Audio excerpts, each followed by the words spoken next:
Hello and welcome to Geeky Bit. Today in tech history, we're going to talk about FreeDos. Let's go ahead and get into the history of it. So FreeDos came about from an idea in 1994. An idea that revolved around the fact that Microsoft said that their next operating system wouldn't be a DOS-based operating system. Well, technically Windows 95 was indeed a DOS-based operating system. It was more about the GUI that sat on top of the operating system. Anyways, the idea for FreeDos came from the Usenet group for MS-DOS, and it was created by Jim Hall, originally called PD-DOS. The name PD-DOS was a play on words, meaning public domain DOS, and it was thought of because of things like MS-DOS, DR-DOS, PC-DOS. However, soon after, they realized they actually wanted this to be freeware and not public domain software. So the name FreeDOS was born, and it's still what they use to this day. The first alpha for FreeDOS came out in 1994, and their first logo was introduced in 1996.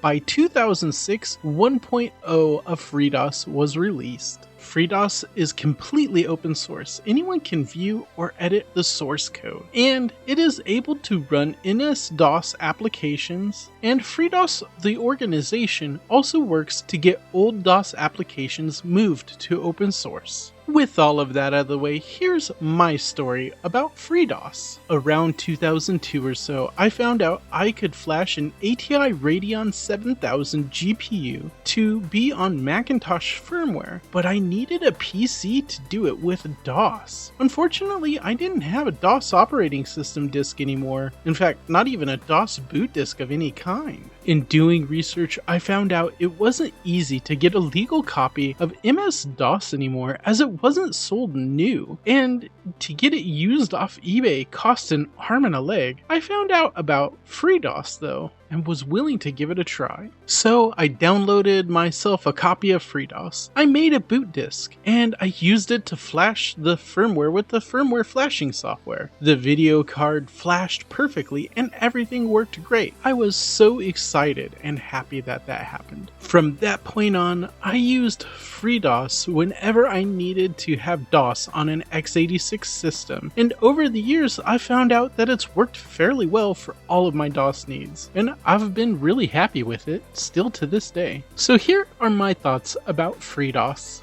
I think FreeDOS has been a great tool to handle all of my DOS base and needs, and the fact that it's still maintained to this day and updated is fantastic, and it works great as an MS-DOS replacement. I hope you enjoyed this video as much as I did making it, and if so, feel free to click that like button, and if you aren't subscribed so already, feel free to do so, and if you'd like to get notifications of my future videos, click that bell button.